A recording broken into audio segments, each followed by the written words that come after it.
Okay, so Tetris 99, Tetris Multiplayer, Tetris Battle Royale, Tetris... okay, I'm out of names for it, but let's just take a look.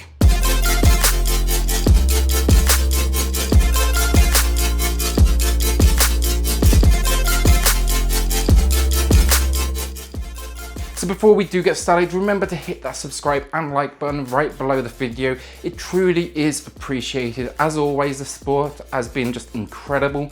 But now what we've decided to do is each month here on the channel, we're going to be giving away one free game every single month, whether that's for the PS4, the Xbox or the Switch. This month's game I'm really excited about, and while that one is... Actually, do you know what? Check out our next video to find out. So Tetris arrives on the Switch, and a lot of great things have happened to the Switch in its relatively short lifetime. But one thing that wasn't so great was its pretty terrible online experience. For me though, online Tetris, that's a big one. Could it save the service from its current state?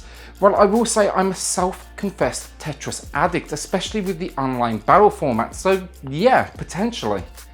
My love for this game, or for the Tetris series at least, it stems back to my first ever gaming experience, the original Game Boy. That came pre-packaged with Tetris way back in 1990.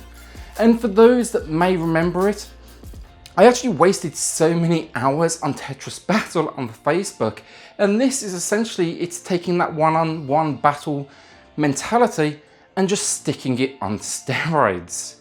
So what's different here first of all? Well, Tetris 99 is multiplayer only, and the premise is simple. So you and 98 other players, you battle it out to be the last Tetriser standing and player standing. Yeah, Tetriser sounds better. I may have just invented a word there, but whatever. So what is Tetris? Well, surely I'd like to think everybody knows by now, but just in case maybe aliens have invaded and jumped on YouTube, you clear lines with falling blocks which can then be rotated to fit them into place.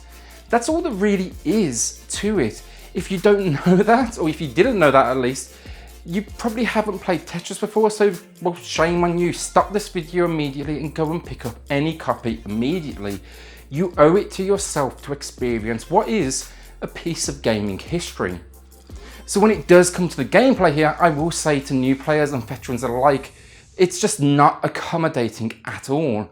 First, there's no single player to hone in those skills, but maybe most importantly, there's no tutorial here to cover some of the new features that they've thrown in.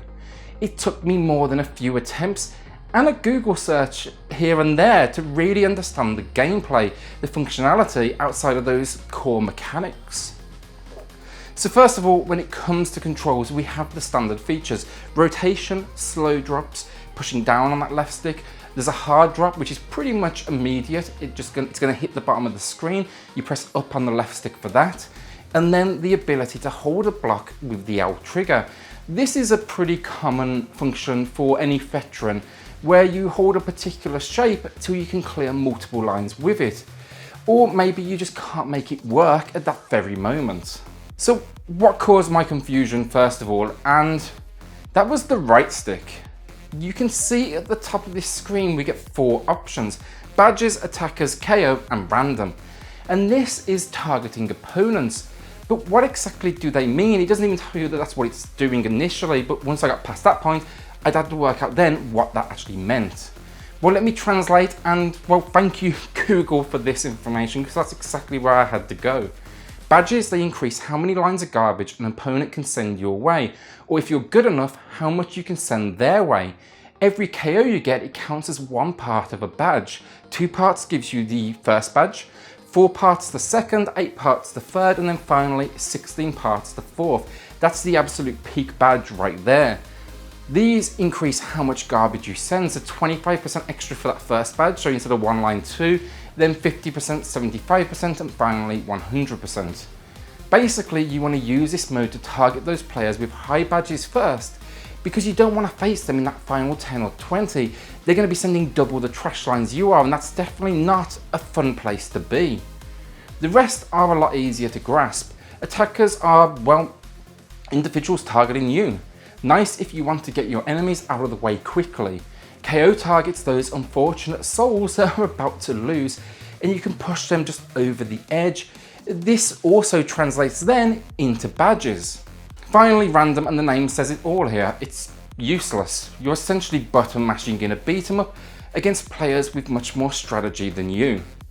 You can if you want to also target individuals with the left stick as well, but with the speed of the game, this is just largely pointless. If you can take your eyes away from your screen for just a few seconds to choose one of 98 other players, then I just absolutely salute you, because you're an incredible player compared to me.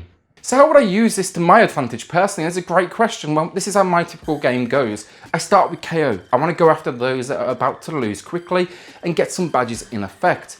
I'm not going to stick around, I'm not going to hold out for the max 4 badges. Instead, I'm going to switch to badges to slow down those with the same thought process as me before I finally hit that final 30.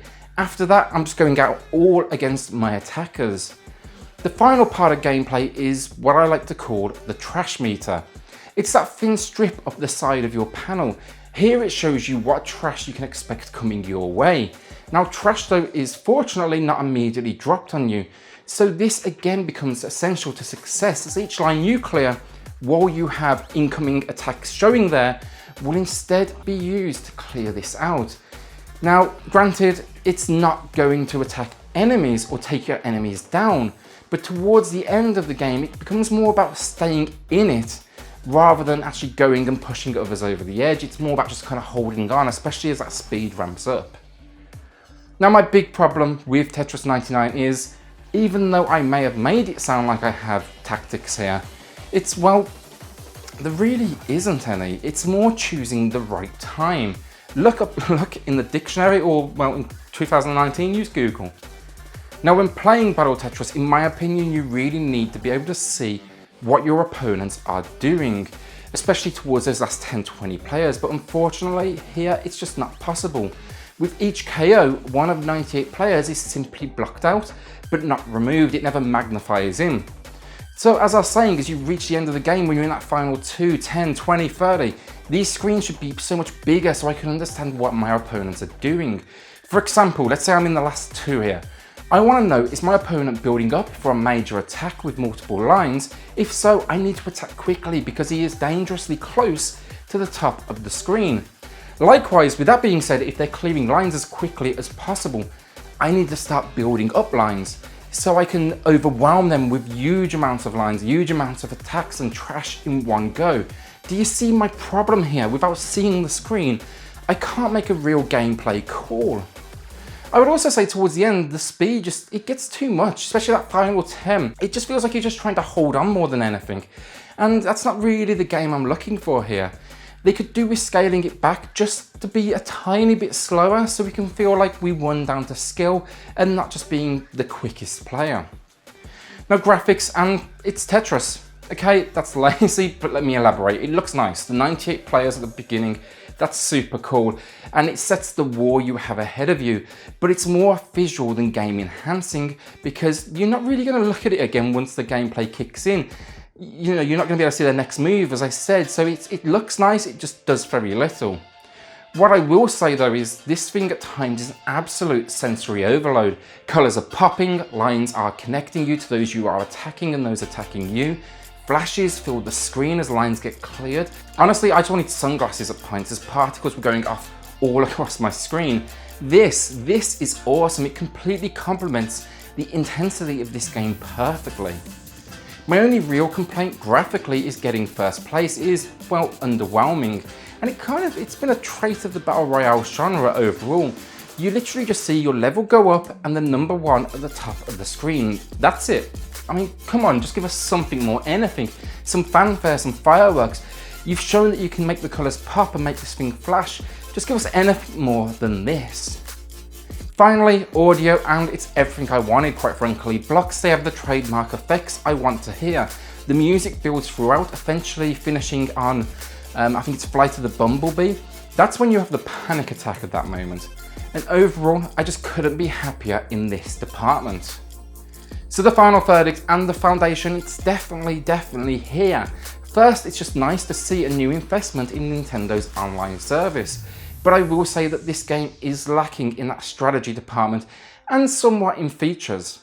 You just can't see what other players are doing here though for the most part of that gameplay.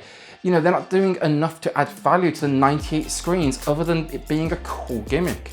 Graphics, gameplay, music, the core mechanics are here. We just need some fine tuning now on this format. Today, I'm going to be awarding Tetris 99 a 6 out of 10. With no tutorial or single player, this is going to prove frustrating for many, but I will say this, stick with it.